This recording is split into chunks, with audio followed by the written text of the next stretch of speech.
Yesterday courier private limited. Domestic international cargo உங்கள் இல்லம் தேடி வந்து கொரியர் புக்கிங் டெலிவரி செய்து தரப்படும். சுயமரியாதை இயக்க நூற்றாண்டு நிறைவு விழா மாநாட்டை காலை அமர்வை தலைமை வகித்து நெறிப்படுத்திக் கொண்டிருக்கிற தமிழினத்தின் பாதுகாப்பு அரண் தமிழர் தலைவர் ஐயா ஆசிரியர் அவர்களே, நாம் அனைவரையும் வரவேற்று சிறப்பித்திருக்கிற மானமிகு ப. முத்தையன் அவர்களே,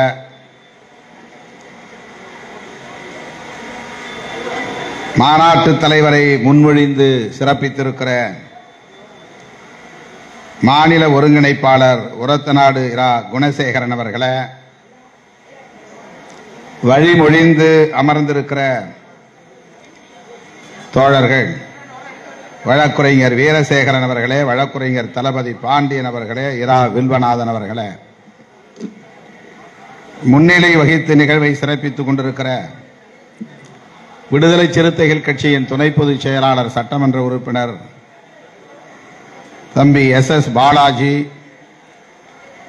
திராவிடர் கழகத்தின் மகளிரணி மாநில செயலாளர் தகடூர் தமிழ்ச்செல்வி உள்ளிட்ட திராவிடர் கழகத்தின் முன்னணி தலைவர்களே, திராவிடர் கழக தலைமை செயற்குழு உறுப்பினர்கள் கோபால், செல்வம், சண்முகம், எடிசன் ராஜா, திருப்பதி, சிந்தனை செல்வன் ஆகிய முன்னணி பொறுப்பாளர்களே, இந்த நிகழ்வில் பங்கேற்று உரையாற்றி விடைபெற்று சென்றிருக்கிற திராவிட முன்னேற்ற கழகத்தின் துணை பொதுச் செயலாளர் நாடாளுமன்ற உறுப்பினர் அன்பு சகோதரர் மானமிகு ஆ. ராஜா அவர்களே, சுயமரியாதை சுடரொளிகள் படத்தினை திறந்து வைத்து சிறப்பித்திருக்கிற மானமிகு பொத்தனூர் சண்முகம் அவர்களே, எனக்கு முன்னர் இங்கே சிறப்புரை வழங்கி அமர்ந்திருக்கிற மனிதநேய மக்கள் கட்சியின் தலைவர் சட்டமன்ற உறுப்பினர் அண்ணன் பேராசிரியர் ஜவாஹிருல்லா அவர்களே, இந்திய கம்யூனிஸ்ட் கட்சியின் மாநில செயலாளர் மதிப்பிற்குரிய தோழர் மு. வீரபாண்டியன் அவர்களே, திராவிடர் கழகத்தின் துணைத் தலைவர் தமிழர் தலைவருக்கு உற்ற துணையாய் களத்தில் நிற்கும் அண்ணன் கவிஞர் கலி பூங்குன்றன் அவர்களே, மதிப்பிற்குரிய அண்ணன் அன்புராஜ் அவர்களே, மற்றும் திராவிடர் கழகத்தின் மூத்த தலைவர்களே, முன்னணி தலைவர்களே, திரளாக கூடியிருக்கிற கருஞ்சட்டை படை வீரர்களே, என் உயிரின் உயிரான விடுதலை சிறுத்தைகளே, உங்கள் அனைவருக்கும் என்னுடைய பணிவார்ந்த வணக்கத்தை தெரிவித்துக் கொள்கிறேன். இன்று ஒரு நாள் முழுவதும் இந்த மாநாடு ஒருங்கிணைக்க பெற்று காலையில் பேரணி தொடங்கி இப்போது இந்த மண்டபம் முழுவதும் 3 தலங்களிலும் ஆயிரக்கணக்கானவர்கள் அமர்ந்து இந்த அமர்வு நடைபெற்றுக் கொண்டிருக்கிறது. இந்த மண்டபத்தை சுற்றிலும் கருஞ்சட்டை படை வீரர்கள் அணிவகுத்து நிற்கிறார்கள்.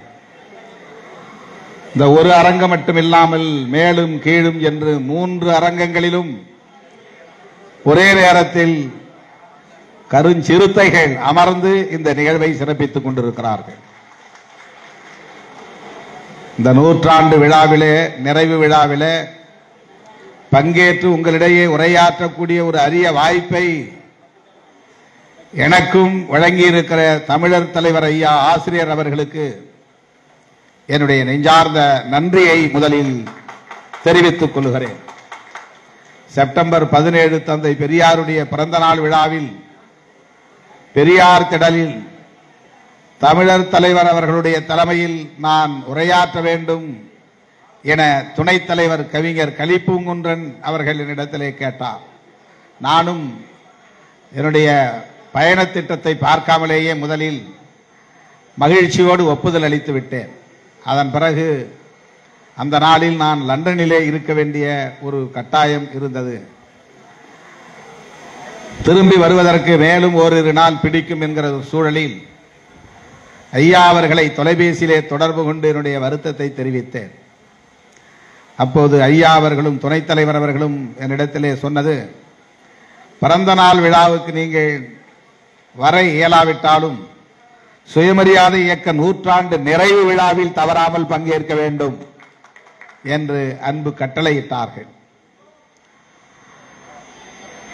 உங்கள் முன்னால் மிகுந்த மகிழ்ச்சியோடு பெருமையோடு நான் நின்று கொண்டிருக்கிறேன். சுயமரியாதை இயக்கம் தோன்றி 100 ஆண்டு கண்டிருக்கிறது. ஒரு 100 ஆண்டு இயக்கமாக இது இயங்கிக் கொண்டிருக்கிறது என்பதை எண்ணி பார்க்கிற போது வியப்பும் மகிழ்ச்சியும் மேலிடுகிறது. இந்த இயக்கம் தோன்றாமல் இருந்திருந்தால் பகுத்தறிவு பகலவன் தந்தை பெரியார் அவர்கள் காங்கிரஸ் இயக்கத்திலேயே நீடித்திருந்தால் என்ன நேர்ந்திருக்கும் என்பதை நாம் எண்ணி பார்க்கிற போது அச்சமாக இருக்கிறது. சுயமரியாதை இயக்கம் தோன்றியதால் தான், காங்கிரஸ் இயக்கத்தை விட்டு தந்தை பெரியார் வெளியேறி வந்து இந்த இயக்கத்தை உருவாக்கியதால் தான் இன்றைக்கு அண்ணன் தளபதி ஸ்டாலின் அவர்கள் தமிழ்நாட்டின் முதலமைச்சர் இருக்கையிலே அமர முடிந்திருக்கிறது. திருமாவளவன் ஒரு இயக்கத்தின் தலைவராக மட்டுமின்றி இன்றைக்கு நாடாளுமன்றத்தில் உங்களின் பிரதிநிதியாக பேச முடிகிறது. இந்த மாற்றங்கள் தந்தை பெரியார் எடுத்த அந்த முடிவால் நேர்ந்திருக்கிற விளைவுகள் என்பதை நாம் வரலாற்று பின்னணியோடு பொருத்தி பார்க்க கடமைப்பட்டவர்களாக இருக்கிறோம். வகுப்பு வாரி உரிமை குறித்த தீர்மானங்களை அன்றைய காங்கிரஸ் கட்சியை வழிநடத்தியவர்கள் ஏற்றுக்கொள்ளாமல் மறுதளித்ததோடு மட்டுமில்லாமல் இதே செங்கல்பட்டில் நடைபெற்ற திருவிக்கா தலைமையிலான மாநாட்டில் பெரியார் முன்மொழிந்த வகுப்பு வாரி உரிமை தீர்மானத்தை தோற்கடித்தார்கள். அதுதான் காங்கிரஸ் இயக்கத்திலிருந்து பெரியார் வெளியேறுவதற்கு மிக முக்கியமான முதன்மையான காரணியாக இருந்திருக்கிறது என்பதை நாம் வரலாற்றில் அறிகிறோம், பார்க்கிறோம், படிக்கிறோம். வகுப்பு வாரி உரிமை என்பது சமூக நீதி உரிமை. பிராமணர்களே அந்த காலத்தில் எல்லா துறைகளிலும் எல்லா தளங்களிலும் நிறைந்திருந்தார்கள், ஆதிக்கம் செலுத்தினார்கள், ஆக்கிரமித்திருந்தார்கள் என்கிற நிலையிலே பிராமணர் விளக்கம், தி எக்ஸ்க்ளூஷன் ஆஃப் பிராமின்ஸ் என்கிற ஒரு கான்செப்ட், ஒரு கருத்தியல் அன்றைக்கு நீதி கட்சியை தொடங்கிய தலைவர்களிடையே மலர்ந்திருந்த காலம். பெரியார் அப்போது நீதி கட்சியிலே இல்லை. ஆனால் நீதி கட்சி அப்போதே அனைத்து துறைகளிலும் பார்ப்பனர்களே மேலோங்கி இருக்கிறார்கள், ஆதிக்கம் செலுத்துகிறார்கள், ஆக்கிரமித்து இருக்கிறார்கள். பார்ப்பனர் அல்லாதார் யாரும் கல்வியை பெற முடியவில்லை, அரசு பணிகளில் அமர முடியவில்லை, வழக்கறிஞர்களாக கூட மாற முடியவில்லை. அப்படிப்பட்ட ஒரு சூழலிலே பார்ப்பனர் அல்லாதார் என்கிற கருத்தியல் முகிழ்த்த காலம் 1915-16 இந்த காலகட்டம். அப்படி உருவான அந்த இயக்கம் நீதி கட்சி பார்ப்பனர் அல்லாதார் என்கிற ஒரு சிந்தனையை மக்களிடையே வளர்த்தது. அதே காலகட்டத்தில் வட இந்தியாவிலே பார்ப்பனர் அல்லாதார் என்கிற சிந்தனை பெரிதாக தலைதூக்கவில்லை. இந்துக்கள் இஸ்லாமியர்கள் என்கிற பாகுபாட்டை தான் அப்போதும் உயர்த்தி பிடித்தார்கள். மகாராஷ்டிரா மாநிலத்தில் மகாத்மா ஜோதிபா பூலே அவரை தொடர்ந்து பல தலைவர்கள், பின்னர் பெரியாருடைய சமகாலத்தில் புரட்சியாளர் அம்பேத்கர் போன்றவர்கள் எல்லாம் அந்த மண்ணிலே தோன்றிய போதும் இந்த மண்ணில் பிராமின் நான் பிராமின் என்று இரண்டு வருண வகுப்பாக மக்களை பிரித்து அணிதிரட்டக்கூடிய, அமைப்பாக்கக்கூடிய, கூர்மைப்படுத்தக்கூடிய பணிகள் தீவிரமடைந்திருந்த காலம். பெரியார் இங்கே காங்கிரஸ் கட்சியில் இருந்தபோது புரட்சியாளர் அம்பேத்கர் அயல் நாடுகளில் பல்கலைக்கழக மாணவராக படித்துக் கொண்டிருந்த காலம், அவர் மாணவராக இருந்த காலம். நீதி கட்சி உருவாக்கிய அந்த அரசியல், அந்த கருத்தியல் காங்கிரஸ் கட்சியில் இருந்து வெளியேறிய தந்தை பெரியாரின் கவனத்தை ஈர்த்தது. அவர் குடியரசு என்கிற ஏட்டை தொடங்கிய நாள் தான் சுயமரியாதை இயக்கம் தொடங்கிய நாள் என்று வரலாற்று குறிப்புகள் நமக்கு கூறுகின்றன. மே மாதம் 2ஆம் தேதி 1925ஆம் ஆண்டு குடியரசு முதலில் வெளியே வந்தபோது சாதிகள் இல்லையடி பாப்பா என்கிற பாரதியாருடைய பாடலோடு தான் அது வெளிவந்தது. மனு தர்மத்திற்கு எதிரான முழக்கங்களை கொண்டுதான் அது வெளிவந்தது. சாதி ஒழிப்பு சிந்தனை, மனு தர்மத்திற்கு எதிரான சிந்தனை, அதுதான் சுயமரியாதை இயக்கத்தின் அடிப்படை கருத்தியலாக முகிழ்த்தது. குடியரசு ஏடு தொடங்கிய நாள் தான் சுயமரியாதை இயக்கம் தொடங்கிய நாள் என்று வரலாற்று ஆய்வாளர்கள் குறிப்பிடுகிறார்கள். அந்த கணக்கின் அடிப்படையில் தான் 2025 நூற்றாண்டு என்று இன்றைக்கு திராவிடர் கழகம் கொண்டாடி கொண்டிருக்கிறது. திராவிடர் கழகம் எப்படி உருவானது? நீதி கட்சியும் சுயமரியாதை இயக்கமும் சேர்ந்த ஒரு இயக்கம் தான் திராவிடர் கழகம்.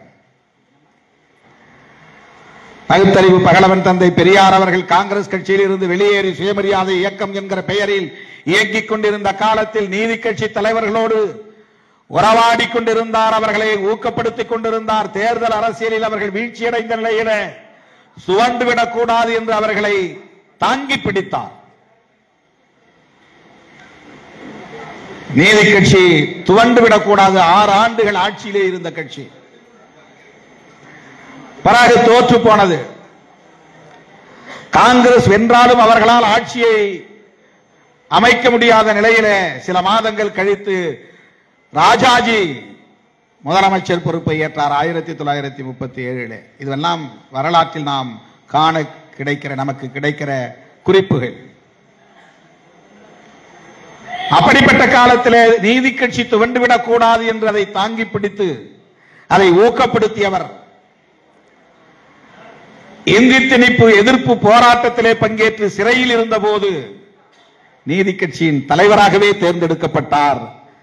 சுயமரியாதை இயக்கம் கண்ட தலைவர் தந்தை பெரியார் நீதி கட்சியின் தலைவராகவும் பொறுப்பேற்று ஒரே நேரத்தில் நீதி கட்சிக்கும் சுயமரியாதை இயக்கத்திற்கும் தலைவராக இருந்து பாடாற்றியவர் பகுத்தறிவு பகலவன் தந்தை பெரியார் அவர்கள். அந்த இயக்கத்தின் அடிப்படை கோட்பாடு அல்லது முதன்மை கோட்பாடு என்பது சமூக நீதி என்பதாகத்தான் இருந்தது. சமத்துவத்திற்கான அடித்தளம் சமூக நீதி. மனு தர்மத்தின் பெயரால் மன்னராட்சி காலத்திலே இங்கு நிலைநிறுத்தப்பட்ட இந்த சமூக கட்டமைப்பு பிறப்பின் அடிப்படையிலான உயர்வு தாழ்வை நிலைநிறுத்தி இருக்கிறது. அவெல்லாம் பெருமையோடு பேசுகிற மன்னர்கள் தமிழ் மன்னர்கள் தான். தமிழை தூக்கி எறிந்து விட்டு சமஸ்கிருதத்தை தூக்கி கருவறையிலே வைத்தார்கள். உள்ளூர் வள்ளுவ பண்டாரங்களை தூக்கி எறிந்து விட்டு ஐயங்கார்களை கொண்டு வந்து வைத்தார்கள். வேள்விகளை நடத்துவதிலும் யாகங்களை நடத்துவதிலும் ஆர்வம் கொண்டார்கள். சமஸ்கிருதம் தேவபாஷை என்பதை ஏற்றுக்கொண்டார்கள். பிறப்பின் அடிப்படையிலான உயர்வு தாழ்வை கடவுளின் விதி என்று நம்பினார்கள். அவர்களால் இங்கே நிலைநிறுத்தப்பட்ட இந்த வாழ்வியல் முறையை, சமூக கட்டமைப்பை தகர்த்திட வேண்டும் என்கிற துணிச்சலை கொண்ட ஒரு போராளியாக வெகுண்டெழுந்தவர்தான் பகுத்தறிவு பகலவன் தந்தை பெரியார். மண்டை சுரப்பை உலகு தொழும், மனக்குகையில் சிறுத்தை எழும் என்றார் பாவேந்தர் பாரதிதாசன். பெரியாரை பற்றி விவரிக்கிற போது மனக்குகையில் சிங்கம் எழும் என்று சொல்லவில்லை, மனக்குகையில் புலி எழும் என்று சொல்லவில்லை, மனக்குகையில் சிறுத்தை எழும் என்றார் பாரதிதாசன். அதை எண்ணி எண்ணி நான் வியந்து போவதுண்டு. இந்த இயக்கத்திற்கு விடுதலை சிறுத்தைகள் என பெயர் சூட்டியதும் பெரியாருடைய சிந்தனையும் எப்படி பொருந்தி போகிறது என்று நான் எண்ணி சிலாகிப்பதுண்டு. இப்போதெல்லாம் விரக்தி ஏற்படுகிற போதெல்லாம், மன வலி ஏற்படுகிற போதெல்லாம், மேடைக்காக நான் சொல்லவில்லை, மாணவ பருவத்திலே திராவிடர் கழக மேடைகளில் ஐயா அவர்களும் மற்ற தலைவர்களும் பேசிய பேச்சை கேட்டு பொது வாழ்வுக்கு வந்த நான் ஒரு திராவிடர் கழக தொண்டனாகவே இருந்திருக்கலாம், இந்த களத்தில் நாம் ஒரு போராளியாக இருந்திருக்கலாம் என்று நான் அடிக்கடி எண்ணி பார்க்கிறேன். இது நான் மேடைக்காக சொல்லவில்லை. தேர்தல் அரசியல் எவ்வளவு வலிமிக்கது என்பது உங்களுக்கு தெரியும், எவ்வளவு அழுத்தங்களை தரக்கூடியது என்பது தெரியும். அவதூறுகளையும் அவமானங்களையும் நாள்தோறும் சந்திக்க வேண்டும் என்கிற இன்னல் நிறைந்த களம் என்பது உங்களுக்கு தெரியும். அவ்வப்போது அப்படி நான் நினைத்து பார்ப்பதுண்டு. எவ்வளவு பெரியாரை கொச்சைப்படுத்தினாலும், பெரியாருடைய அரசியலை காயப்படுத்தினாலும், தமிழர் தலைவர் ஐயா அவர்கள் பதற்றப்படாமல் அவற்றை எதிர்கொள்ளுகிற துணிச்சலை பெற்றிருக்கிறார். அந்த அளவுக்கு அவர் பக்குவமும் முதிர்ச்சியும் அடைந்திருக்கிறார். அதற்கு காரணம் அவர் ஏற்றுக்கொண்டிருக்கிற பெரியாரியம் என்கிற கருத்தியல் தான். இந்த அரசியலை எந்த சக்தியாலும் சிதைக்க முடியாது, வீழ்த்த முடியாது என்கிற அதீதமான ஒரு நம்பிக்கை தான். நான் இதுவரையில் ஐயா அவர்கள் பெரியாரை விமர்சிக்கிற யாரையும் கண்டு அவர் பதற்றப்பட்டதில்லை, ஆத்திரப்பட்டதில்லை. நான் அப்படி பார்க்கவில்லை அவரை. அவ்வளவு பக்குவமாக அதையெல்லாம் அவர் எதிர்கொள்கிறார். பெரியார் உலகமயமாகி வருகிறார் என்று உலகம் முழுவதும் பயணம் செய்து பெரியார் அரசியலை இன்றைக்கு கொண்டு போய் சேர்க்கிறார். ஜப்பானின் டோக்கியோவில் இருந்து ஒரு தோழர் வந்து இங்கே புத்தகம் பெற்றுக் கொண்டார். பெரியாரை இன்றைக்கு உலகமே உற்று நோக்குகிறது, ஆழ்ந்து கற்கிறது. உலக தலைவர்களின் வரிசையில் வைத்து பார்க்கிறது. இதற்கு எந்த அடையாள அரசியலும் காரணம் இல்லை, அவருடைய அறிவார்ந்த அரசியல் தான் காரணம். அவர் பேசிய மாந்தநேய அரசியல் தான் காரணம். அவர் பரப்பிக் கொண்டிருக்கிற இந்த பகுத்தறிவு அரசியல் தான் காரணம். லாபி செய்து இந்த அரசியலை பல நாடுகளுக்கும் கொண்டு போய் சேர்க்கவில்லை. எப்படி சாக்ரட்டிஸின் அரசியலை நாம் தேடி படிக்கிறோமோ, எப்படி மாமேதை காரல் மார்க்சின் கருத்தியலை நாம் தேடி படிக்கிறோமோ, அப்படி இன்றைக்கு உலகம் முழுவதும் ஜனநாயக சக்திகள், முற்போக்கு சக்திகள், இடதுசாரி சக்திகள் தந்தை பெரியாரை தேடி படிக்கிற காலம் கனிந்திருக்கிறது, சூழல் மலர்ந்திருக்கிறது.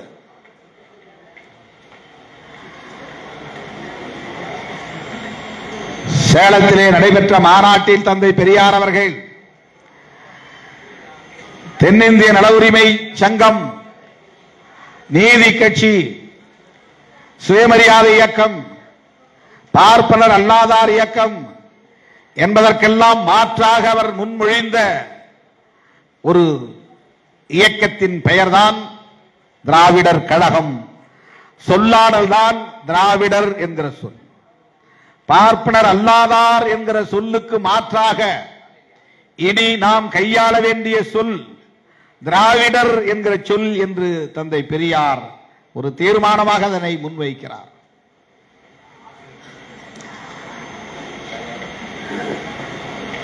திராவிடர் கழகம் உருவாவதற்கு முன்பே தமிழ்நாடு தமிழருக்கே என்று சொன்னவர் தந்தை பெரியார். அவரை தமிழர் பகைவர் என்று பலர் உளறிக் கொண்டிருக்கிறார்கள், பிதற்றிக் கொண்டிருக்கிறார்கள். அரைவேக்காட்டுத்தனமாக அவதூறுகளை அள்ளி இறைக்கிறார்கள். எங்களுக்கு கவலையாக இருக்கிறது. ஆசிரியர் அதை பற்றி கவலைப்படுவதே இல்லை. அவருக்கு எல்லா நீள அகலமும் தெரியும், எல்லா உயரமும் தெரியும், ஆழமும் தெரியும் என்பதனால் அவர் அமைதி காக்கிறார். இவர்களெல்லாம் எந்த அளவுக்கு துள்ளுவார்கள் என்பது அவருக்கு தெரியும். யாருடைய பிடியில் இவர்கள் இருக்கிறார்கள், எந்த அளவுக்கு இவர்களை குறைக்க விடுவார்கள் என்பது அவருக்கு தெரியும். ஆகவே இதற்காக நாம் நம்முடைய சக்தியை விரயப்படுத்த வேண்டாம் என்கிற பக்குவம், முதிர்ச்சி தமிழர் தலைவர் ஐயா அவரிடத்திலே வெளிப்படுவதை நம்மால் பார்க்க முடிகிறது. என்னால் அதையெல்லாம் உள்ளபடியே சகித்துக் கொள்ள முடியவில்லை. அவர் அடைந்திருக்கிற இந்த பக்குவத்தை நாம் எல்லாம் அடைவதற்கு இன்னும் எத்தனை ஆண்டுகள் ஆகும் என்று தெரியவில்லை. திமுகவை எதிர்க்கிறார்கள் என்பதற்காக நாம் ஆத்திரப்படுகிறோம் என்று சில அற்பர்கள் பேசுகிறார்கள். திமுக ஒரு அரசியல் கட்சி, ஆண்ட கட்சி, ஆண்டு கொண்டிருக்கிற கட்சி, எத்தனையோ பல எதிரிகளையும் எதிர்ப்புகளையும் எதிர்கொண்ட கட்சி. அதற்கு யாரும் போய் தாங்கி பிடிக்க வேண்டிய தேவையில்லை, முட்டுக் கொடுக்க வேண்டிய தேவையில்லை. முட்டுக் கொடுத்தல் என்றால் சாயும் நிலையில் இருக்கிற ஒன்றுக்குத்தான் முட்டுக் கொடுக்க வேண்டும். அது கோலோச்சுகிற கட்சி, அதற்கு யார் போய் முட்டுக் கொடுப்பார்கள்? அது ஆளும் கட்சி, ஆட்சி அதிகார பீடத்தில் இருக்கிற கட்சி, அது கோலோச்சி கொண்டிருக்கிற கட்சி. அதற்கு போய் எங்களை போன்றவர்கள், இடதுசாரிகள், திருமாவளவன் எல்லாம் முட்டுக் கொடுக்கிறார்கள் என்கிறார்கள். அப்படி அல்ல. திராவிடம் என்கிற அரசியலையே கேள்விக்குள்ளாக்குகிற போது அதை திருமாவளவன் போன்றவர்களால் வேடிக்கை பார்க்க முடியாது. திராவிடம் என்பது ஆரியம் என்கிற கருத்தியலுக்கு எதிராக தோன்றிய ஒரு மகத்தான தத்துவ சொல்லாடல். அது பண்டிதர் அயோத்திதாசர் அவர்களால் பேசப்பட்ட அரசியல். அது புரட்சியாளர் அம்பேத்கர் அவர்களால் இந்த தேசம் முழுவதும் நாகர்கள் வாழ்ந்தார்கள். அந்த நாகர்கள் தான் இன்று திராவிடர்கள் என்றும் தமிழர்கள் என்றும் அழைக்கப்படுகிறார்கள் என அறிவிக்கப்பட்ட ஒன்று. அதனால்தான் நான் சொன்னேன், பார்ப்பனர் அல்லாதார் அனைவருமே திராவிடர்கள் தான், புரட்சியாளர் அம்பேத்கரும் திராவிடர் தான் என்று நான் சொன்னேன். ஆக திராவிடர் கழகத்திற்கு எதிரான ஒரு அரசியலை பேசுகிறார்கள் என்று திருமாவளவனோ அல்லது வீரபாண்டியன் அவர்களோ அல்லது ஜவாஹிருல்லா அவர்களோ கடந்து போனால் நாங்கள் பேசுகிற அரசியலின் அடிவயிற்றிலேயே, அடிமடியிலேயே கை வைப்பதாக போய் முடிகிறது. நாங்கள் பேசுகிற அரசியலுக்கே அது ஆபத்து. இது திராவிடர் கழகம் பேசுகிற அரசியல், அது ஒரு தனி இயக்கம் பேசுகிற அரசியல் என்று கடந்து போய்விட முடியாது. எந்த பொறுப்புணர்வில் இருந்து இதை நாம் எதிர்கொள்கிறோம் என்பதுதான். விமர்சிக்கிறோம், விமர்சிப்பவர்களை கருத்தியல் சார்ந்துதான் விமர்சிக்கிறோம், காழ்ப்புணர்ச்சியின் அடிப்படையில் அல்ல.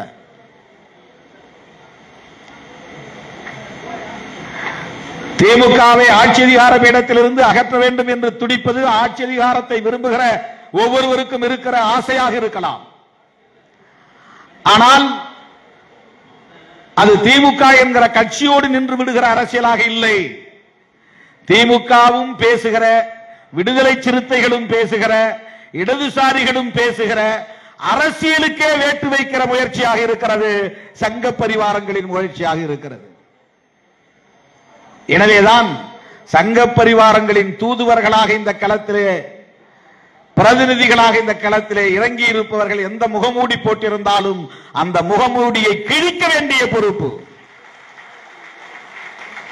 தோலுரிக்க வேண்டிய பொறுப்பு, அவர்களை மக்களின் முன்னால் அம்பலப்படுத்த வேண்டிய பொறுப்பு மேடையில் அமர்ந்திருக்கிற முற்போக்கு சக்திகளாக இருக்கிற ஒவ்வொருவருக்கும் இருக்கிறது என்று உணர்ந்திருக்கிற இயக்கம் விடுதலை சிறுத்தைகள் கட்சி. சுயமரியாதை இயக்கம் தோன்றிய பிறகுதான் இந்த தமிழ் சமூகத்தில் காலம் காலமாக புறையோடி கிடந்த மோட நம்பிக்கைகளுக்கு எதிரான போர்க்குரல் ஒலித்தது. இது கடவுள் எழுதிய தீர்ப்பு, தலை விதி என்று கடவுளின் மீது பாரத்தை போட்டுவிட்டு இந்த நரகத்திலே உழன்று கொண்டிருக்கிற மக்களை மீண்டெழ வைத்தது, உரிமை குரல் எழுப்ப வைத்தது. அந்த துணிச்சல் இங்கே முகிழ்ப்பதற்கு தந்தை பெரியார் என்கிற ஒரு மாமனிதரின் குரல் தான், அவருடைய அரசியல் தான் காரணம் என்பதை நன்றி பெருக்கோடு களத்தில் நின்று உரத்து பேசுகிறோம். இதில் வேறு எந்த எதிர்பார்ப்பும் கிடையாது, உள்நோக்கமும் கிடையாது. மராட்டிய மண்ணிலே 1925 தோன்றிய RSS என்கிற இயக்கம் ஆரியர்களுக்காக, அதிலும் குறிப்பாக நம்முடைய தமிழர் தலைவர் அவர்கள் வெளியிட்டிருக்கிற அறிக்கையில் குறிப்பிட்டிருப்பதை போல பார்ப்பனர்களிலேயே உயர்ந்த பார்ப்பனர் நாங்கள் தான் என்று இன்றைக்கும் தம்பட்டம் அடித்துக் கொண்டிருக்கிற சிப்பவன் என்கிற பார்ப்பனர்கள் தங்களுக்காக உருவாக்கி கொண்ட ஒரு இயக்கம் தான் தொண்டு நிறுவனம் என்கிற பெயரால் RSS என்கிற இயக்கம் உருவானது. அவர்கள் முன்மொழிந்த அந்த அரசியல் இன்றைக்கு இந்தியா முழுவதும் வெகு வேகமாக பரவி வருகிறது. பல மாநிலங்களில் ஆட்சி அதிகார பீடத்தில் அமர்ந்து விட்டது. டெல்லியிலும் அவர்கள் ஆட்சி அதிகார பீடத்திலே 11 ஆண்டுகளுக்கு மேலாக இருக்கிறார்கள். டெல்லி யூனியன் பிரதேசத்தில் இன்றைக்கு பாஜக ஆட்சி. அவர்கள் உருவாக்குகிற பாடத்திட்டத்தில் RSS இயக்க வரலாறு இதுதான் நாளைக்கு தமிழகத்திலும் நடக்கப் போகிறது. இதற்கு இடம் கொடுக்க போகிறோமா என்பதுதான் நம் முன்னால் இருக்கிற கேள்வி. திமுகவை வீழ்த்திய பிறகு, திராவிட அரசியலை வீழ்த்திய பிறகு, பெரியார் அரசியலை வீழ்த்திய பிறகு வீழ்த்த துடிக்கிறவர்கள் என்ன மாற்று திட்டத்தை இங்கே முன்வைக்க போகிறார்கள்? இவர்களால் திமுக அமர்ந்திருக்கிற ஆட்சி பீடத்தில் போய் அமர்ந்து விட முடியுமா? அப்படியே அமர்ந்தாலும் பெரியார் பேசிய அரசியலை உரத்து பேச முடியுமா? ஆக இவர்கள் யாருக்கு இடம் கொடுக்கிறார்கள், வழிவகுக்கிறார்கள், சிவப்பு கம்பளம் இருக்கிறார்கள் என்றால் பெரியார் அரசியலையே முற்றும் முழுதுமாக சிதைத்துவிட வேண்டும் என்று துடிக்கிற சங்க பரிவாரங்களுக்கு துணை போகிறார்கள். இதை யார் அம்பலப்படுத்துவது? இதுதான் இன்றைக்கு தமிழ்நாட்டில் இருக்கிற மிக முக்கியமான சவால். மிக மிக முக்கியமான சவால். அதிமுகவையும் திமுகவையும் ஒரே நேரத்தில் வீழ்த்திவிட்டால் அடுத்து நாம் தான் இங்கே கோலோச்ச முடியும் என்று கணக்கு போட்டு காய்களை நகர்த்துகிறது பாஜகவும் RSSம். இதை மறுக்க முடியுமா? டெல்லியிலே நேரடியாக காங்கிரஸை வீழ்த்த முடியாத நிலையிலே அண்ணா சாராவின் போராட்டத்தை பயன்படுத்தி கெஜ்ரிவாலை ஊக்கப்படுத்தி அவரை ஆட்சியிலே அமர வைத்து இன்றைக்கு அவரை தூக்கி எறிந்து விட்டு பிஜேபி ஆட்சியில் அமர்ந்து விட்டது. மகாராஷ்டிராவிலே அதே உத்திதான், ஹரியானாவிலே அதே உத்திதான், ஒடிசாவிலே அதே உத்திதான், கர்நாடகாவிலே இன்றைக்கு அவர்கள் வலுப்பெற்ற ஒரு சக்தியாக மாறி இருக்கிறார்கள். ஆந்திராவிலும் இன்றைக்கு அவர்கள் அதிகாரத்தை பகிர்ந்து கொள்ளும் நிலைக்கு வந்துவிட்டார்கள். இந்தியாவிலே இன்றைக்கு மேற்கு வங்கத்திலும் கேரளாவிலும் தமிழ்நாட்டிலும் தான் அவர்கள் ஜம்பம் பலிக்கவில்லை.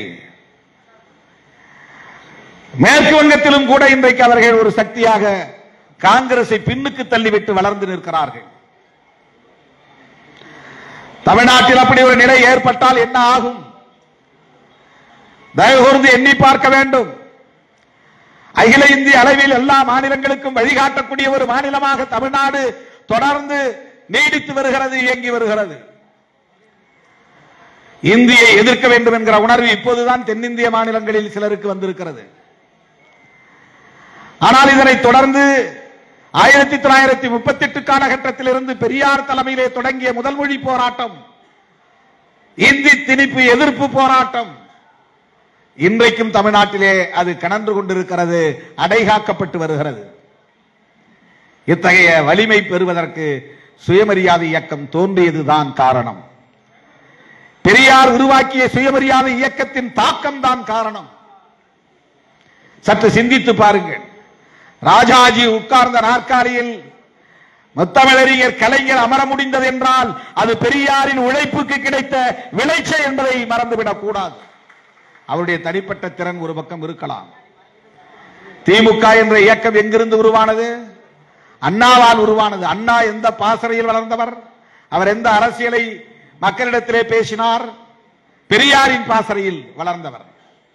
அதனுடைய தொடர்ச்சிதான் இன்றைக்கு முத்துவேல் கருணாநிதி ஸ்டாலின் என்று சொல்லுகிற அந்த அறிவிப்பு, அந்த துணிச்சலான அறிவிப்பு. திராவிடர் கழகத்தின் அரசியலை உள்வாங்கிய காரணத்தினால்தான் நமக்கு இடதுசாரி பார்வை இருக்கிற காரணத்தினால்தான், சமூக நீதி சிந்தனை மேலோங்கி இருக்கிற காரணத்தினால்தான் மதசார்பற்ற முற்போக்கு கூட்டணியில் தொடர்ந்து நாம் வலுவாக நீடிக்கிறோம். இந்த அணி வெற்றி பெற வேண்டும் என்று போராடுகிறோம். இந்த ஆட்சி பாதுகாக்கப்பட வேண்டும் என்று போராடுகிறோம்.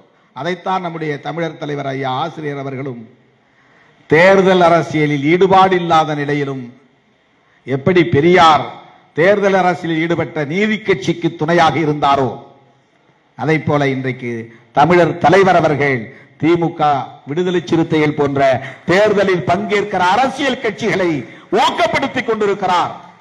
இந்த வலுவை பெருக்கிக் கொண்டிருக்கிறார். திமுகவும் திகாவும் இரட்டை குழல் துப்பாக்கி என்றால் விடுதலை சிறுத்தைகள் மூன்றாவது குழல் என தமிழர் தலைவர் அவர்கள் சொல்லுகிறார் என்றால் அவருடைய நாவிலிருந்து இப்படி ஒரு அங்கீகாரம் பிறக்கிறது என்றால் அது திருமாவளவனுக்கு கிடைத்த பெரும் பேர் என்று நான் எண்ணி பெருமைப்படுகிறேன். தமிழர் தலைவர் அவர்களுடைய வாழ்த்துக்களாக எண்ணி நான் பெருமைப்படுகிறேன். பெரியார் அரசியலை பேசுகிற இயக்கங்களின் வரிசையில் திராவிடர் கழகம், திராவிட முன்னேற்ற கழகம், விடுதலை சிறுத்தைகள் கட்சி என்று அந்த மூன்றாவது இடத்திலே இடம்பெறுகிற ஒரு அங்கீகாரத்தை பெற்றிருக்கிறோம். தேர்தல் ஆணையத்தின் அங்கீகாரத்தை விட பெரியார் திடலின் அங்கீகாரம் தான் பெருமைக்குரியது என்று நான் எண்ணி பெருமைப்படுகிறேன். தமிழர் தலைவரின் அங்கீகாரம் தான் பெருமைக்குரியது. அவர் 100 ஆண்டுகளுக்கு மேலாக வாழ வேண்டும். வந்ததும் கவிஞர் ஐயா அவர்கள் சொன்னார், பக்கத்திலே இருக்கிற பெரியவர் 102 வயது என்றார். எனக்கு வியப்பாக இருந்தது. அடுத்த பெரியவரை காட்டி அவர் 103 வயது என்றார். இன்னும் வியப்படைந்தேன். கடவுள் இல்லை என்று சொல்லுகிறவர்கள் 102 ஆண்டுகள் வாழ முடிகிறது. கடவுள் மறுப்பை பேசுகிறவர்கள் 103 ஆண்டுகள் வாழ முடிகிறது. தமிழர் தலைவர் அவர்களும் 125 ஆண்டுகள் வாழ வேண்டும், எங்களை வழிநடத்த வேண்டும், எங்களை ஊக்கப்படுத்த வேண்டும் என்கிற விளைவை வெளிப்படுத்தி என்றென்றும் விடுதலை சிறுத்தைகள் மூன்றாவது குழலாக இருந்து இந்த சமூக நீதியை பாதுகாக்கிற களத்தில் துணை இருப்போம் என கூறி வாய்ப்புக்கு நன்றி கூறி முடிக்கிறேன். நன்றி, வணக்கம். என்றும் உங்களுடன் மை இந்தியா. முக்கிய செய்திகளை உடனுக்குடன் தெரிந்து கொள்ள சப்ஸ்கிரைப் பண்ணுங்க, பெல் பட்டனை பிரஸ் பண்ணுங்க. என்றும் உங்களுடன் my India. Yesterday courier private limited. Domestic, international cargo உங்கள் இல்லம் தேடி வந்து கொரியர் புக்கிங் டெலிவரி செய்து தரப்படும்.